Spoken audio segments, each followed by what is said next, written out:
Hello, hello, hello. Hello, and welcome to Belinda's Book Nook. It is me, Belinda. I have come to you here to talk to you about some of my 2018 that is what I'm going to do today. I have some of the books I did a good thing last year. I tried not to buy a lot of books. If I would pan this room and many other rooms, you would see that that is a blatant lie, that I did buy a lot of books. However, I did utilize the library and I was able to take out a lot of books. So I did do that. I did it from that and I did it on my e-reader. And I also listened to audiobooks, which I've really enjoyed as well. So some of them I don't have the book, but I'm going to use my iPad and show you the cover if I can. That's in place of the fancy dancy little video that, or a little clip people can put up here. I will be showing it to you by hand. So the first one I had already told you guys about, which was Mem, and I did do a video. So the last video you see, I talked about this a lot. So I'm kind of glad that I did at least with this one because I feel like it did not get a lot of the publicity that many books that are on this list and have had. So it was an opportunity to put this on the radar because again, it doesn't mean because it was published last year that you can't read it. You should definitely get a chance to read older books. So this one is called Mem. It's by Bethany C. Morrow, and it's a book, if you didn't listen to that video, it's a book about I think 1940s or 20s in Montreal, Canada, and it's where this time where people that are very wealthy are able to go to this facility and have their bad memories extracted, and they were put into these beings called MEMS. And that's all I'm going to say because you can watch the video to hear more about that. Excellent book. Look, it's really tiny, but it's one of those ones that really makes you think about a lot of things. So I like things like that. So that's great. I'm going to go with this one next because this was one of the more recent ones I finished right at the end of the year. And everybody knows about the book, therefore no description is needed, and that is Becoming by Michelle Obama. Let me tell you, as soon as this book was announced, I was online pre-ordering it because I wanted it on my doorstep the day that it came out, and Amazon did not disappoint. I did get the book on time and I yummed it up. It's a pretty good sized book. It's written like she's talking to you. I'm sure you've heard a million people talk about it, so therefore I am not going to do all of that with you all. I'm just going to say that this was one of my great reads. I knew it was going to be great. I find her to be a very inspirational woman, and I think that this is a book for both men and women to read, and I bought a bunch for my girlfriends. So I think it's just a great gift item. If you're looking for a great gift to give somebody, it's a good book for that. So this was one of my great reads that I read last year. Another one, all right, another one that I read that was really good, come on, last year was called Pride. Oh, there was a pencil. And it's by, let me see if I can make it bigger. Yeah, Pride by Ibi Zoboi. Can you see that? So I have read her other book, American Street, and really loved it. And I was looking forward to when this one came out. And then I liked the description because they talked about it being a retelling. And of course, most books that are retellings, I never read the original, so I'm always like, should I read it? And I had this, I was like, well, I didn't read Pride and Prejudice. Will I really enjoy it? This is kind of an urban, I guess, version, you want to call it, or retelling. And I loved it. It was really enjoyable. A very, very fast read. I think she's somebody to watch. I think she does really good books. And she brings in a lot of information regarding her, Haitian culture into the book too as well. So that was a really good one that I read. And then the next one, hold on, we're scrolling. Okay, this one I got again through the library, and I listened to this. Some books I really believe are really great is an audiobook. because this one was a memoir by Janet Mock, and it's called Redefining Realness, My Path to Womanhood, Identity, Love, and So Much More. And that's the cover of it. Been wanting to read this for years, and finally got around to it. And I toyed with reading the book. I really like the audiobook because when she's reliving and going through certain things or emotions in the book, she puts all of the emphasis in when she's just reading it and telling the story. So I felt like it was really more compelling. I thought it was, just as it says on here, courageous. I feel like it was big of her to come forth and talk about her process, because she always felt she was a girl from the start, and it's her journey being born as a male and going to becoming a female. It was a really good book. Just brought you through a lot of emotions. There were some stuff in there that were a little heavy, so there may be little trigger warnings there of incestual stuff, but it was worth it to get to the other side, to hear her journey. And it was really, really impressive. I think I saw her on Oprah or something, and that's when I found out about this book. So that was one that I read, but I thought was a great read because it gave me, I like books that help me grow, and I felt that was one that gave me an opportunity to grow. This next one was another one. I listened to the audiobook, and the author wrote it, and it's I'm Still Here, Black Dignity in a World Made for Whiteness by Austin Channing Brown.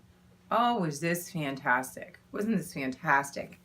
I talked about so many things that I wouldn't even, this would be one that would be a great one to talk about in one video.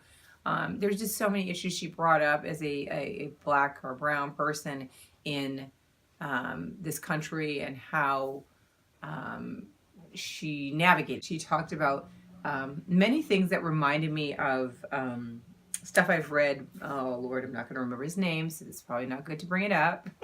Another book that I read last year, where the author was talking about how you're made to feel crazy or guilty for bringing up the issues of race or racism when it is presented, and that the psychology of that and how that impacts and affects you. It was really good, great. Listened as an audio. I don't know, it would probably be great as a book, but I loved it as an audiobook. So that was definitely one on my list. Another one that I had is, Lipstick in Afghanistan by Roberta Gately. Another book that helped you grow. So it's a book about this woman who, it starts out with her journey here, and then how she ends up going to Afghanistan as a nurse, and going through the experience of being a foreigner there, an American foreigner there, a medical aid there, all of the turmoil that's going on there. And she becomes friends with a local woman there and their experience. I don't want to even spoil it. Very good, emotional story. But I remember reading The Kite Runner and some other books and The Region and stuff, and I think that it's always good to get something that will refresh your memory on what's going on in other places, and also to remind you how to appreciate what you have. I keep touching my mouth because my lips are so chapped from this cold. It's hideous. So hopefully there's no like HG that you can see everything going on here. Okay, so that's that's the other one. Okay, so the next one, I actually have the book, yay, and that's Dread Nation. Oh my God, I get the feels. It was really good.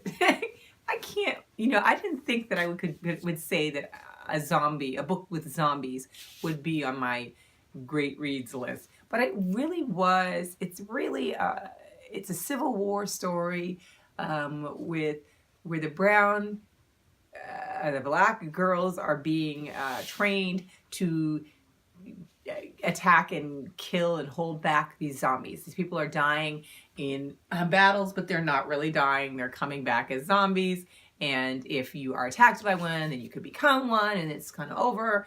And it follows this one particular girl. Now, this, I believe, is a book 1 by Justina Ireland. I didn't say that. I'm sorry. Dread Nation, Rise Up by Justina Ireland. But I'm not sure when the next one's coming out, but I will be waiting. But look at the amazing cover on this one. It's just to die for, okay? Loved it. It looks thick, but it reads so fast. Really good, and I love the deckled edges on it. I'm a sucker for books. Another one that had so much hype, but I had to. I walked past this book for about a month. I kid you not. I'm not buying it. I'm not buying it. I'm not buying it. I'm buying it. And that is Children of Blood and Bone by Tony Adeyemi. Don't even really need to tell you probably much about it, because I think you all heard about it. They actually have a movie that's going to come out, the movie rights, I think, for this movie. So I'm excited about that. I think, right? This is the right one I'm thinking.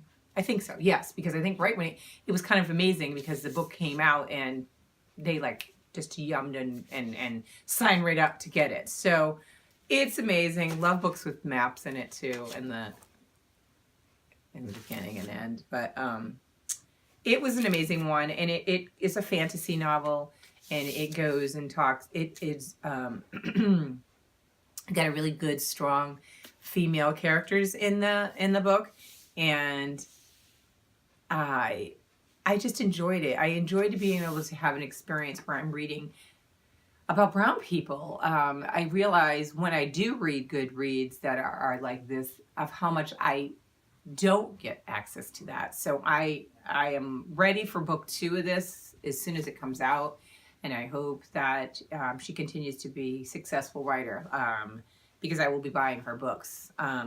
This one, this one I think it's this year, and I think it's this one that was supposed to come out earlier this year, and now it's pushed back till summer. The next book, I believe it's this one. So keep your eyes peeled for this, because this was a really, really good one. And then the last one I think that I wanted to mention is, and I did mention this in another book review, so I'm not going to go into it a lot either, but just wanted to just kind of, mention it. This one's called The Widows of Malabar Hill, and it's by Sujata Masay, and it's a mystery of 1920s Bombay. Beautiful cover.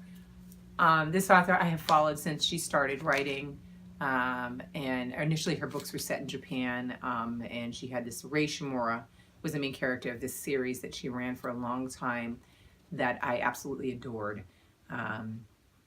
And so I have followed her and watched her continue to grow as a author and to produce more and more complex and amazing stories. And this story is even based on an actual woman in India, and it shows the sexism, that the women weren't supposed to be going for law degrees and how they were treated. And then it also talks in here, this particular case, they have some Muslim characters, and these women have certain restrictions, so it makes it more challenging for did that go off? It became more challenging for her to investigate the case because of these restrictions. So you learn a lot through the story, and at the end she does talk about the actual person that it was based on, and it's really fascinating. So I look forward. I don't remember. I think actually this is going to be a series too. But if you get a chance to pick up her books, she's really an amazing author, and I think every year I always read something of hers that just makes me happy. So this was one. So those are my books for 2018. I know there's probably more that I've read that I liked. I don't want to go through everything, but I think that these are ones that that come up to the top when I keep thinking about them. And I hope that you all have a fantastic 2019 reading year. I'm looking forward to reading a lot of different things this year, and I'm hopeful for that, and I will bring you as I read them. But have a great day. It's really sunny here. I'm happy when it's sunny. I hope it's sunny where you are, and I will talk to you all soon, hopefully sooner than later. And hopefully it will be my January wrap up. I might even make a January wrap up. I'm hopeful. Anyway, have a great day, and I will talk to you all soon. Bye.